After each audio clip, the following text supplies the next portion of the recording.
Second world war में लाखों कैदियों को टॉर्चर सेल में डाल दिया गया था। वहाँ उन्हें बुरी तरह टॉर्चर किया जाता था।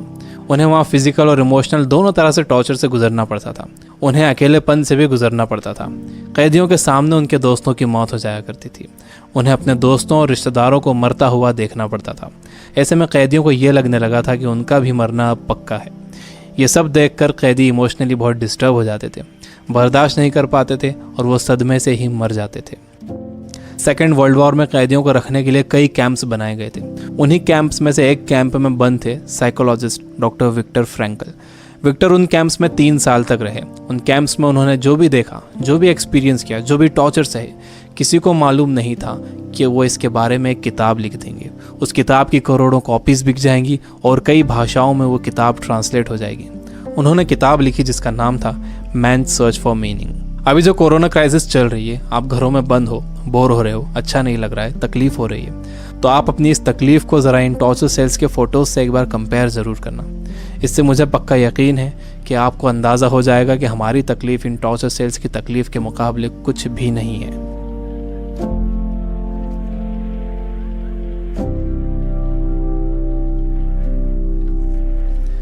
जब विक्टर को इन कैंप्स में डाला गया तो उनके साथ उनकी फैमिली भी थी, लेकिन सब के सब धीरे धीरे मरते गए।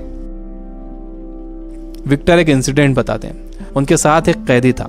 उसने फरवरी महीने के आखिर में एक सपना देखा। उसने विक्टर को बताया कि कल रात उसने एक सपना देखा था। सपने में एक आवाज़ गूंजी कि मुझसे जो पूछना है पूछो। तो मैंने उससे पूछा कि हम इस कैंप से बाहर कब निकलेंगे। तो उस आवाज़ ने कहा कि 30 मार्च को तुम लोग बाहर निकल जाओगे। इस सपने के बाद उस कैदी को पूरा यकीन हो गया था कि वो 30 मार्च को रिहा हो जाएगा। मार्च का महीना शुरू हो गया। वो एक एक दिन गिन रहा था।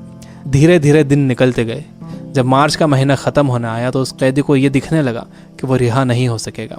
29 मार्च को वो बीमार पड़ गया और 30 मार्च को वो मर गया। ऊपरी तौर पर तो ये लग रहा था कि उस कैदी को कोई बीमारी हुई है जिससे वो मर गया, लेकिन विक्टर जानते थे कि वो कैदी किसी बीमारी से नहीं मरा था, बल्कि नाउम्मीदी से मरा था।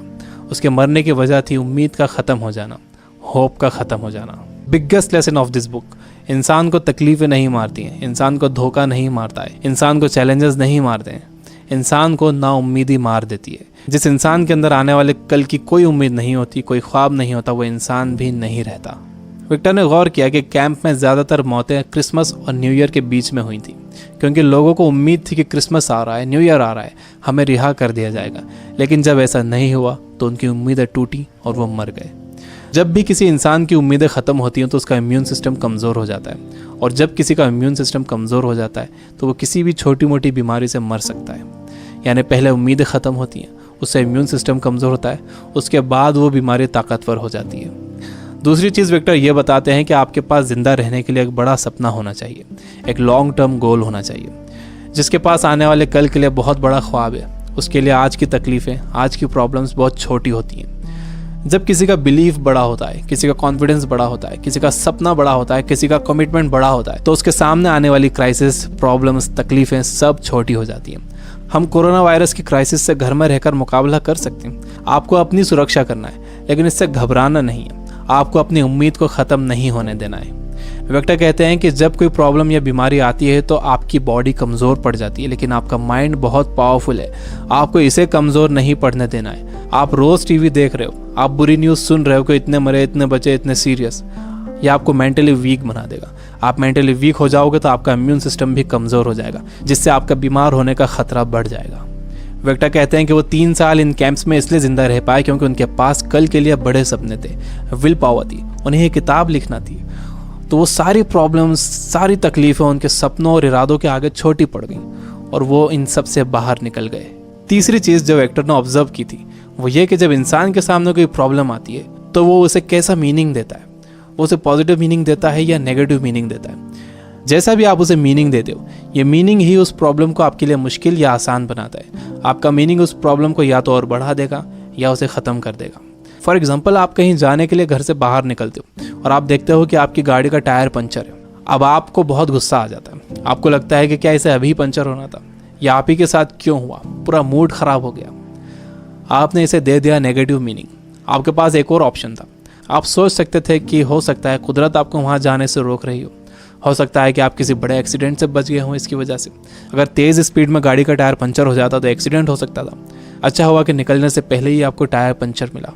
यह है पॉजिटिव मीनिंग। इंसान यूजुअली नेगेटिव ही सोचता है और इस नेगेटिव सोचने की वजह से हम हर चीज़ का नेगेटिव साइड ही देखते हैं, उसका पॉजिटिव साइड नहीं देखते। जैसे कोरोना क्राइसिस में जितना टाइम आपने फैमिली को दिया है, क्या आपने कभी पहले इतना टाइम दिया है?